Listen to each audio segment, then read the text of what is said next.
पूरी दिल्ली में तकरीबन 250 वार्ड हैं। 250 वार्ड में अगर आप सेंट्रल जोन की बात करेंगे तो सेंट्रल जोन आने वाले कुछ ही दिनों में कूड़ा कूड़ा हो जाएगा। ऐसा मैं नहीं कह रहा, बल्कि ये दावा है नेता विपक्ष एमसीडी में राजा इकबाल सिंह का। ऐसा क्यों आप मानते हैं कि कूड़ा कूड़ा हो जाएगी सेंट्रल जोन? देखो, जो हमारा दिल्ली नगर निगम का सिस्टम है, इसमें सबसे ज़रूरी थी स्टैंडिंग कमेटी। अगर आपने कोई भी प्रोजेक्ट पास करना है, स्टैंडिंग कमेटी बहुत ज़रूरी थी, वार्ड कमेटी बहुत ज़रूरी थी। और हम इनको लगभग पिछले 9 महीने से कह रहे हैं कि स्टैंडिंग कमेटी का आप इलेक्शन करवाइए।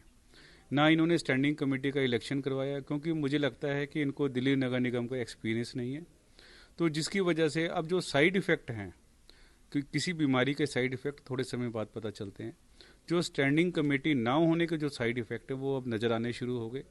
हमारे सेंट्रल जोन का जो हमने कूड़ा उठाने का डोर टू डोर जो कूड़ा उठता है, जो सारा कूड़ा इकट्ठा होकर डंप साइट पे जाता है, उसका क्योंकि नवंबर के महीने में उसका वो जो कंसेशनर के साथ हमारा जो कॉन्ट्रैक्ट है वो ख़त्म हो जाएगा।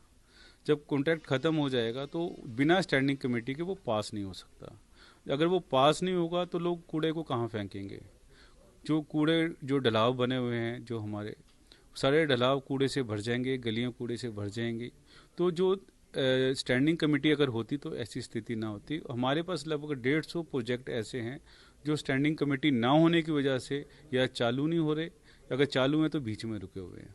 तो उसके लिए भी स्टैंडिंग कमेटी की अप्रूवल चाहिए।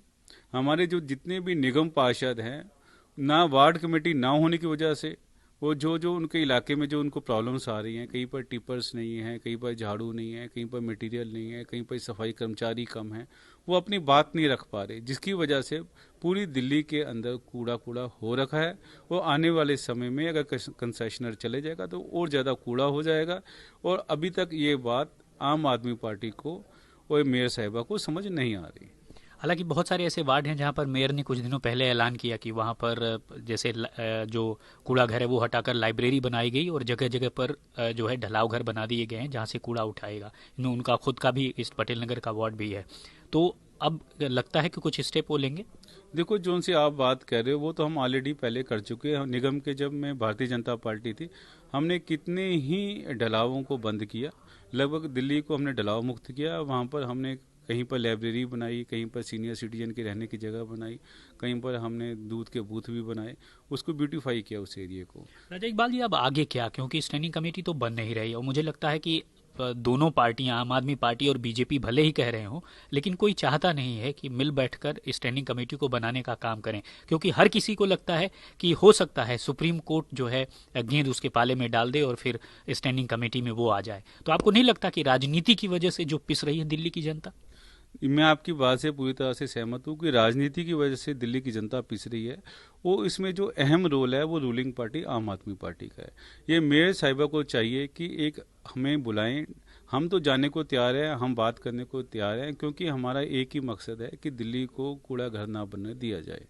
मगर मेयर साहिबा हमें इनवाइट नहीं कर रहे, फिर भी हम उनके पास जा रहे हैं। हम कितनी बार ज्ञापन देकर आए कि आप जो स्टैंडिंग कमेटी का आप इलेक्शन कीजिए।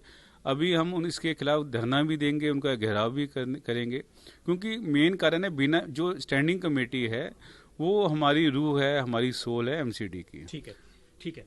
तो जो स्टैंडिंग कमेटी है वो फिनेंशियल पावर्स रखती है। 5 करोड़ से ज़्यादा का जितना प्रोजेक्ट होता है, चाहे वो सफाई का हो, पार्किंग का हो, चाहे किसी भी मत का हो, उसे स्टैंडिंग कमेटी में पास कराना बहुत ज़रूरी है। उसके बाद से वो सदन में रखा जाता है। बजट की प्रक्रिया अलग अलग विभागों से शुरू हो गई है और बजट दरअसल 10 फरवरी से पहले जो है इस पूरे मामले में जो है क्लियर हो जाना चाहिए। लेकिन सवाल यही है कि जब तक फिनेंशियल पावर सबसे पावरफुल कमेटी स्टैंडिंग कमेटी बनी नहीं है तो क्या इसी तरह से जो काम है वो प्रभावित होते रहेंगे, या फिर कॉन्ट्रैक्ट को एक्सटेंड करके इसको बचने का एक रास्ता जो फौरी तौर पर अख्तियार किया जाएगा वो बनाया जाएगा या एमसीडी की तरफ से इस्तेमाल किया जाएगा? देखना है क्या होता है।